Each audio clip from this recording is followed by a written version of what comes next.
Hey everyone, this is DWS Darius, and right now you're looking at my 20-gallon Betta aquarium. And this tank, the king is center screen, my male Betta, and he shares this aquarium with a few other fish, including some male endlers, which you can see scattered around the tank, and also a few discus fry, two of which are right there.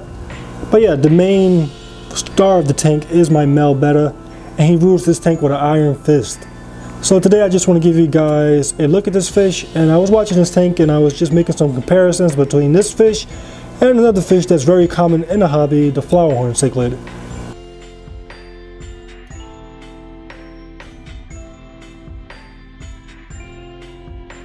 So in this hobby, there's a lot of fish that are awesome, but just not easy for everybody to take care of.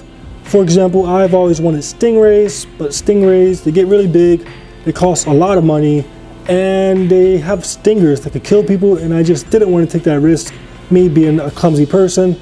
So instead I went and bought me my Hillstream loaches. I find these fish to look very similar to stingrays. Their personality is just very amazing watching these fish, and also I've even been able to breed mine, so definitely been a treat for me keeping these Hillstream loaches, and a great alternative to stingrays. And that's pretty much the idea of this video today. I want to give you guys a look at my male Betta and just show you how comparable he is to flowerhorn cichlids.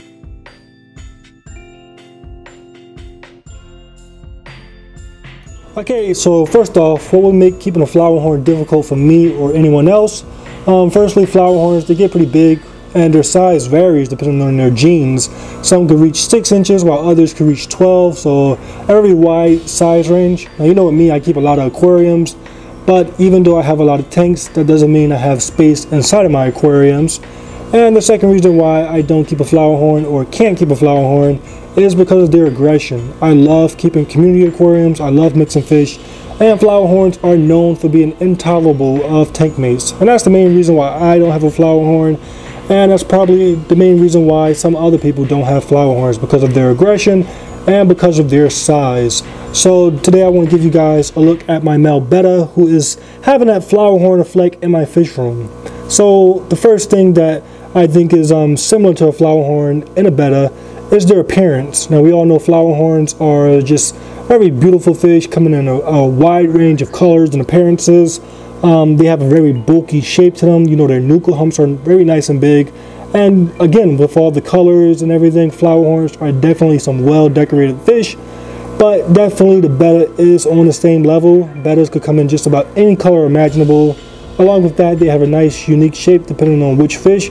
Mine have nice long flowing fins, while others may have different shapes and different size fins and stuff like that. So the Betta, I think, goes hand in hand when it comes to competing with the flowerhorn as far as colors and just overall appearance.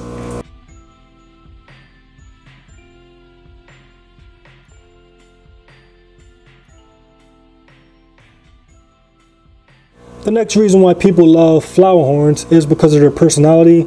Even though they are aggressive, they are known for just having amazing dog-like personalities. And I want to compare it to my male Betta. So this guy in his tank, a lot of times he's distracted, but he definitely has a huge personality. I think because flowerhorns are bigger, they can occupy the tank a little bit more and just learn everything in the tank and then be able to separate what's fun from what's not. While Betta, they're much smaller fish and they have to go around and just explore a little bit more. That's depending on your tank size. My Betta is in a 20-gallon, so he has to do a lot of exploring. Anyway, the thing I want to show you guys is the personality of my Betta. So flowerhorns, once again, are known for their dog-like personalities. And look what happens when I stick my finger in a tank for my male Betta. At first, he doesn't notice it. It takes him a while to catch on. But eventually, when he does notice it, he comes right to my finger. And that's pretty much how he greets me whenever I stick my limbs into the tank. My limbs, my fingers, my hand, whatever I stick into the tank, he usually comes and greets me. So he definitely has a nice personality when it comes to greeting me. On top of that, I also love just the overall way this fish swims, the confidence he has. If you look at him, as he swims, he stops every few seconds and just poses. And that's because I believe he has just so much confidence in his looks. He knows that he's alpha, he's dominant, and he's just willing to boast in front of all his tank mates.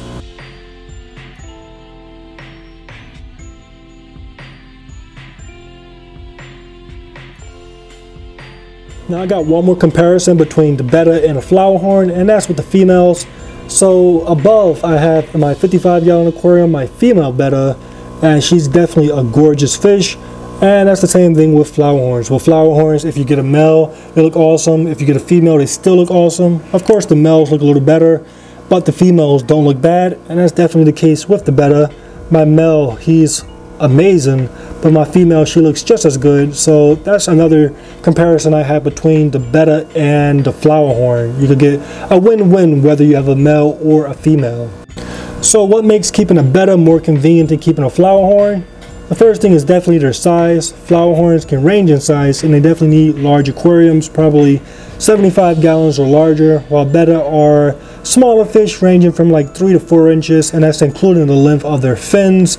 And they can live in anything as small as 5 gallons. I keep mine in a 20-gallon. He loves the space, but these fish can live in small aquariums, and that makes it much more convenient for just about any fish keeper. And the next thing is their personality. Now, while Betta are known to be very aggressive, they definitely cannot be kept with other Bettas, just like Flowerhorns cannot be kept with other Flowerhorns. But Betta are able to be kept with other fish. You see, I have mine with my endlers. I have also the discus fry, and every time I bought a Betta, I kept them in a community aquarium. Flowerhorns is definitely a big risk when it comes to mixing Flowerhorn with other fish, and that's why I believe keeping a Betta is a little bit more convenient. And the point of this video is just to show you guys that a Betta is a nice alternative to the Flowerhorn. The Flowerhorn is a fish that a lot of people enjoy, but not a lot of people are able to keep. Even if people are able to afford it, sometimes they're not able to provide all the necessary requirements, while the Betta is a fish that is easy to take care of, but just as rewarding.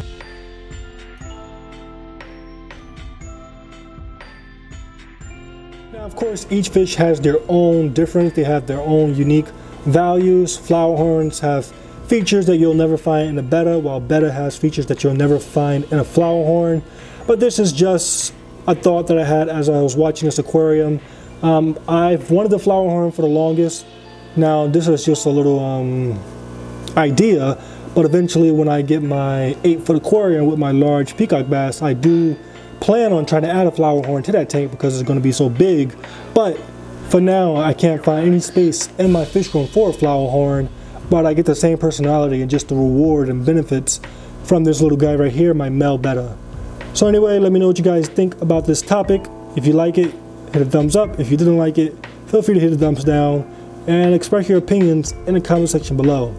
As always, thank you all for watching, and I'll catch you guys on the next one.